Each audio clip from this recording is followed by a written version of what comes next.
My name's Simon Benson. I'm the director of the Worldwide Studios Immersive Technologies Group.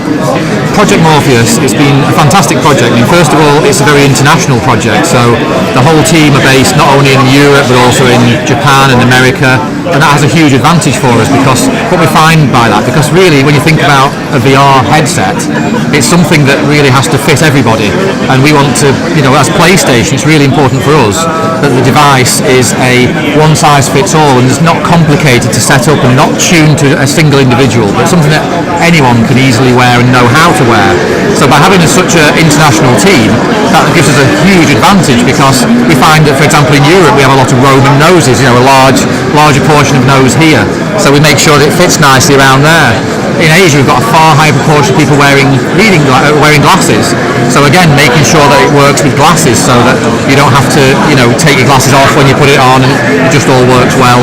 But also we found that in Asia people didn't like pressure on the faces here, so that's why ours is all fitted on the head, more like a hat, and then you can slide the device to fit the glasses inside, no problem, but it's actually not putting any pressure on your face at all. And that only really came from the fact that we have such an international team right from the beginning of the project, from the early stages of the project, which meant that we had that benefit from the outset rather than finding it out later when it came to maybe user tests and things like that. I think with the technology as it stands, there's so many aspects of it. There's not only the technical side about how to immerse someone and how to give people this sense of presence that you get with virtual reality, but there's a whole practical aspect about how people are actually going to use this in a home setting, in front of their console, in front of their television. The whole environment that the virtual reality system has got to fit into is an important consideration from the outset. I think it's very easy to think about virtual reality as an isolating technology, and in that context it's actually a very, very strong technology as well. So don't get me wrong, I think the idea about having an experience which is just built around a solo experience, teleporting yourself into a virtual world, is fantastic. But actually we looked at this and thought, well, as PlayStation, we're not really about making isolating technologies, we're about making inclusive technologies and inclusive gaming. So what we wanted to do was make sure that the device itself, all the features of it, could help support other types of play, which is more in line with, say, sitting on your sofa with your friends and still having them included in the experience. And if you think way back to early PlayStation 1 and PlayStation 2, then we used to have this idea about, maybe pass the controller, because we didn't have as many controllers, only two fitted on the console. So in the early days of PlayStation, we thought very much about this, if you like, co-op gaming in the living room, before we had online and things like that. It was our heritage, really. So it was important for Morpheus that it also satisfies that type of play, that in the living room it's just as social. So really what we did there, we have some interesting technology there. First of all, the ergonomics is very important. It's very easy to take off, give to someone else, and they can just put it on and it just works. It's not going to be tuned to one person's head. But also the person that's experiencing virtual reality, they're having the experience themselves.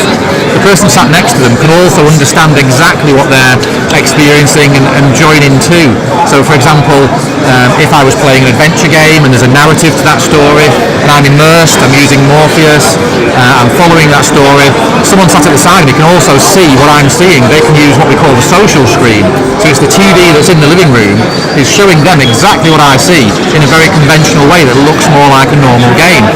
So on that display they can follow the story, and maybe if something interesting happens to me, like maybe a new end-of-level boss turns up and it's an enormous figure that I'm looking up at like this, they can understand that actually, that must be a huge guy because I can see this on the screen, and they can share in this experience, say, wow, it must be amazing, you're seeing this enormous guy, and no wonder you jumped out your skin or whatever it would be.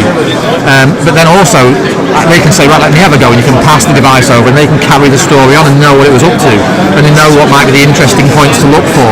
So making an inclusive device is really important.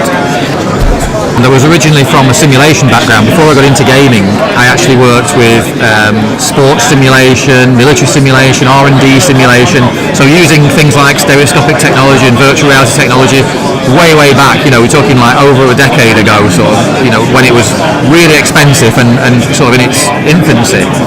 And we saw some amazing uses of this technology then. So from my personal perspective, I've always had this interest in virtual reality, in immersion, in how to simulate virtual worlds. It's kind of, myself and also my technical director on the team comes from the same background. So we've got this knowledge of what it was like to use this technology in a more, let's say, a more expensive, non-consumer way. And still to this day, virtual reality is used in many different applications. It's used for training, it's used for medical purposes, it's used for education. But typically it was because it was very expensive and needed a lot of compute power. But obviously now things like PlayStation 4 have brought that compute power into the home. So it's now given us the ability to really move this technology into a more of a domestic setting. So originally my team, we originally focused on stereoscopic gaming as well, because we always said when we were doing stereoscopic gaming that it was a stepping stone, that we always think about the most immersive gaming. People always think about the Star Trek holodeck or things like the Lawnmower Man, these kind of references from sci-fi that they pick on and say that's the most immersive game I could imagine. And if you think about it, all those games were natively stereoscopic. All those technologies are natively stereoscopic because it needs to be for you to believe the world, because the world I'm in now is 3D. I can look at this area around me and my hands in front of my face and they're in 3D. So you think that was a staple of taking it forward. So we always said that stereoscopic technology is the first step. The next step is likely to be virtual reality. And we were saying that years and years ago when we were doing all of our talking about 3D on PlayStation 3 at the time. And here we are now talking about virtual reality. So as you can see, it's a progression. And my team being an Immersive Technologies group, we've been involved in this from very early on, when originally it was a blue sky thing about, one day we're going to get there. But obviously Sony itself had been making headsets for a long, long time. I mean, one of my favourite was the Sony Glastron from 1999, an amazing bit of technology, an amazing headset. So Sony been making virtual reality headsets and head-mounted displays for a long time. So we have all these different heritages all come together to make Project Morpheus what it is. I think the audience has probably always been ready for virtual reality. I think it's one of the things that people are just amazed by, and it's this dream of gamers to say, I want to be in this world, especially when we're creating fantasy worlds where you couldn't ever imagine it existing in real life, like an alien planet or things like that. People want to go to these worlds and explore them. But obviously with the compute power we have, we can make worlds look very believable now. And it's almost like you look at what can be achieved on PlayStation 4 now on a TV and you kind of think it's so realistic. What is the next thing? So it is kind of a good time to bring this technology to the table. But I think there's been lots of other helpers to make this technology a reality now. Like, I think the mobile phones have helped us a lot, that the displays are very, very small and very high resolution, and that's helped because you kind of need one of them for a virtual reality headset. So that's certainly been a benefit. So lots of things have really come together at the same sort of time. That the displays are there, the processing power's there, the quality of gaming graphics is there, the knowledge about making good stereoscopic content is there. So all these things have really come about at the same sort of time. We also have things like PlayStation Move, where you can bring your hands into the experience and have tracked controls of really high fidelity. That's all there. So all these things have really just come together to make Project Morpheus, which isn't just peripheral to put on your head. It's all of these things. It's the tracked environment. It's these peripherals to support it, like the Move controls and the tracked DualShock 4. It's the content. It's everything really all coming together at the same time. I think certainly what we've seen is there's a lot of will from people. We've demonstrated this technology to many, many developers, and typically what we found is people just fall in love with it. It's many people who are very seasoned technical directors from game studios, as soon as they try it on, they say, look, I got into the games industry because this is my dream to make virtual reality. I was always hoping that this might exist in my lifetime, and now we've given them the key to unlock that door. So the passion that we found from the development community has been enormous. People truly want to make amazing things for this technology, and many of them are just going back to ideas they've had when they were young and saying, I've always wanted to make this, and now this technology allows me to do that, so I really, really want to make this. So I think what we're seeing is not only people taking existing ideas, maybe games that already are very conventional, and just translating them into virtual reality, but people are really going right back to the start of the whole gaming creation process and saying, I want to create something from the ground up built for this technology. And I think that will allow us to first of all make things that you can't even comprehend from conventional gaming. So I think there'll definitely be things like that people creating whole new experiences that really suit the technology.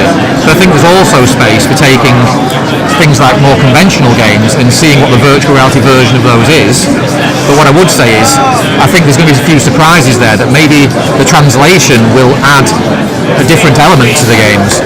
For example, you think about driving games, and the majority of driving games are primarily third person, so you can understand the space around you better and maybe manoeuvre better and have a better spatial understanding, with the option of maybe a first person mode where you can sit behind the wheel, but that's normally a secondary option.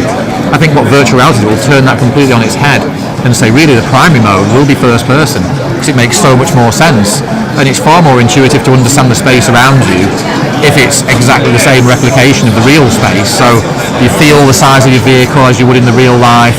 You can look around. If I'm going to do something like parking or reversing, I just look over my shoulder as I would in a real car, and these real world skills translate so much better into those settings. So I think that's what we'll see, is that some conventional games, if you like, when we make a virtual reality version of them, the rules will be changed slightly, and we'll see different variations on what we'd expect from these experiences, but all for the better.